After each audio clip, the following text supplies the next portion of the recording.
Hello friends, இந்த வீடியோவில் நம்ம பைத்தானில் MySQL டேட்டாபேஸில் எப்படி ஆக்சஸ் பண்ணுறது அப்படின்னு தான் பார்க்க போகிறோம். SQL என்றது ஸ்ட்ரக்சர்ட் query லாங்குவேஜ். இது டேட்டாபேஸ் கிரியேட் பண்ணக்கூடிய ஒரு சாஃப்ட்வேர் ஆகும்.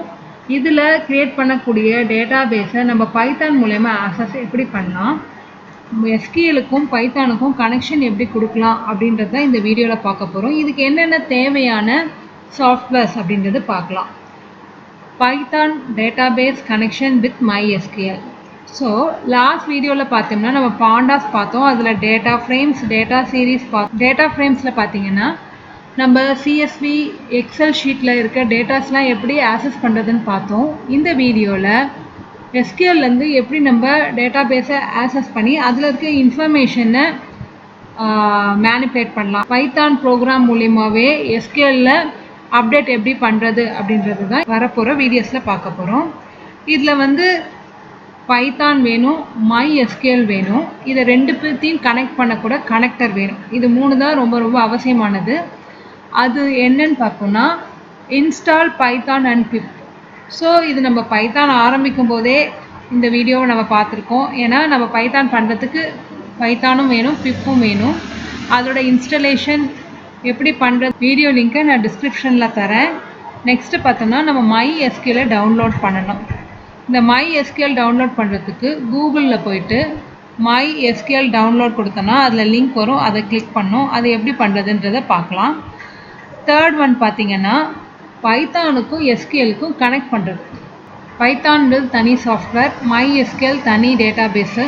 MySQL அப்படின்றது தனி டேட்டாபேஸ். இதை எப்படி கனெக்ட் பண்ணுறது அப்படின்னு பார்த்தோன்னா இந்த கனெக்டர் மூலயமா தான் கனெக்ட் பண்ணணும். நம்ம கமாண்ட் ப்ராம்ப்டில் போயிட்டு py-m pip install MySQL connector Python கொடுத்தோன்னா கொடுத்து எக்ஸிக்யூட் பண்ணும்போது நம்ம ஆன்லைனில் இருக்கிறது கம்பல்சரி. ஏன்னா சாஃப்ட்வேர் ஆன்லைன்லேருந்து டவுன்லோட் ஆகி ஆட்டோமேட்டிக்காக நம்ம இன்ஸ்டால் பண்ண MySQLக்கும் பைத்தானுக்கும் கனெக்ஷன் ஏற்படுத்தும்.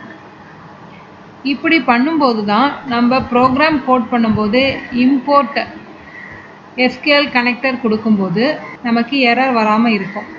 இந்த கனெக்டர் இல்லைன்னா ரெகக்னைஸ் பண்ணாது பைத்தான் MySQL இருக்குது அப்படின்றத. ஸோ இந்த கனெக்ஷன் ஏற்படுத்துறதுக்காக தான் நம்ம கமாண்ட் ப்ராம்ப்டில் போயிட்டு இந்த கமாண்டை நம்ம தரோம். ஓகேங்களா? இதெல்லாம் எப்படி பண்ணுறதுன்றது இப்போ பார்க்கலாம். நம்ம MySQL டவுன்லோட் பண்ணிக்கலாம்.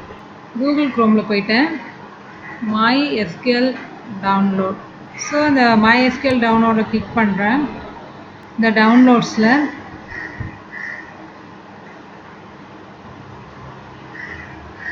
MySQL கம்யூனிட்டி டவுன்லோடை கிளிக் பண்ணுறேன். ஸோ இதில் இன்ஸ்டாலர் ஃபார் விண்டோஸ், ஏன்னா நான் விண்டோஸ் யூஸ் பண்ணுறதுனால MySQL installer for Windows click பண்ணுறேன்.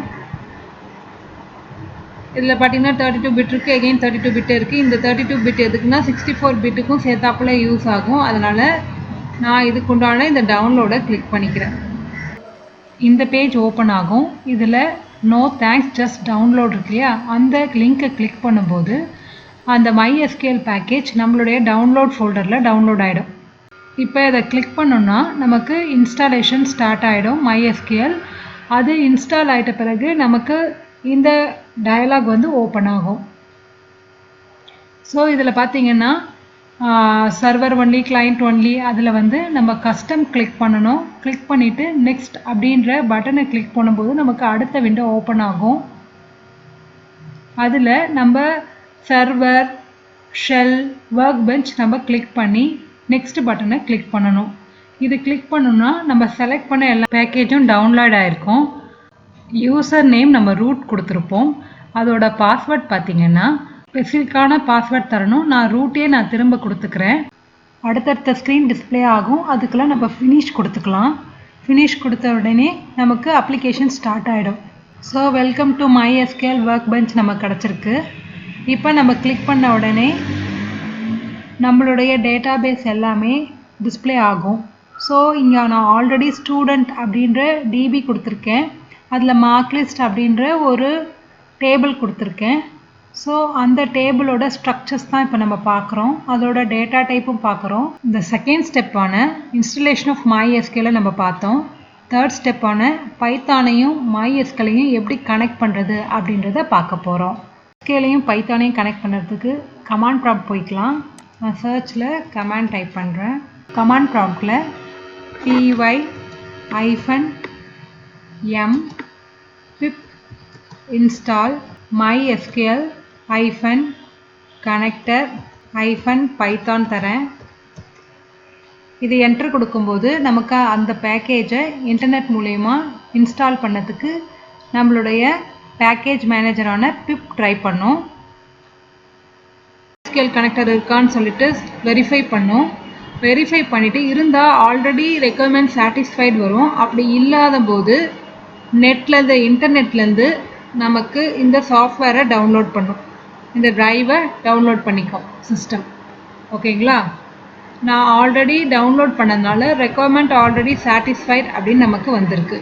இப்போ புதுசாக நம்ம டவுன்லோட் பண்ணோன்னா ஃபுல் பேக்கேஜுமே நமக்கு டவுன்லோட் பண்ணோம். டவுன்லோட் பண்ணிட்ட பிறகு என்னுடைய ஐடியலி போயிட்டு இம்போர்ட் mysql.connector கொடுத்துக்கலாம்.